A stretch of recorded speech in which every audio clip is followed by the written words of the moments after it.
A young Bay Area boy can credit the fast actions of some Boy Scouts for helping him and his father following a boating accident. Tonight, the boy is in the hospital, but Fish and Wildlife officials tell us it could have been worse. News Channel 8's Josh Thomas joins us now live in Manatee County with this story. Josh? Good evening, Jen. Well, this boat ramp is a popular one here in Manatee County where recreational boaters launch off into the Manatee River. But a father and son are lucky that some Boy Scouts just happened to be nearby when they took to the water. The father and son left this boat ramp on Saturday for what they thought would be a day of fun on the Manatee River. But less than a mile into their trip, and their boat hit an object in the water, flipping the boat and sending both of them into the water. It just so happens a Boy Scout troop was camping nearby and heard the screams for help. Caleb Savage and another scout grabbed a canoe and started heading for the father and son to help. All my first aid training that I've taken as a Boy Scout growing up in the troop. So you feel that it came in handy at that time? Oh, yes, it did.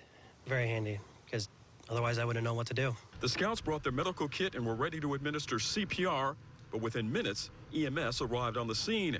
Their scout leader is proud of their quick actions. It was a scary situation, but everybody kept their cool and did what needed to be done to give a better result than what it could have been. The 7-year-old boy and his father were taken to the hospital. The child is still there in the intensive care unit.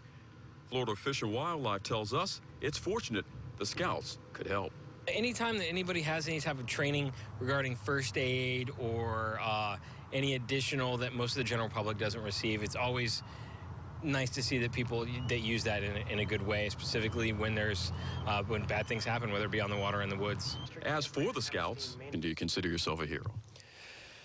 Not really. It's just doing what I've been trained to do, to be totally honest. Now, had the accident happened during the week like today, it is possible there wouldn't have been anyone around to come to their aid. Jen? Well, and thankfully, like you said, right place, right time. Do we know how the boy was hurt? Well, right now, we don't know exactly how he was hurt. Florida Fish and Wildlife is investigating this boating accident, but we are told it is possible that he was hit by the boat's propeller. What a story. Josh Thomas live for us tonight. Thank you, Josh.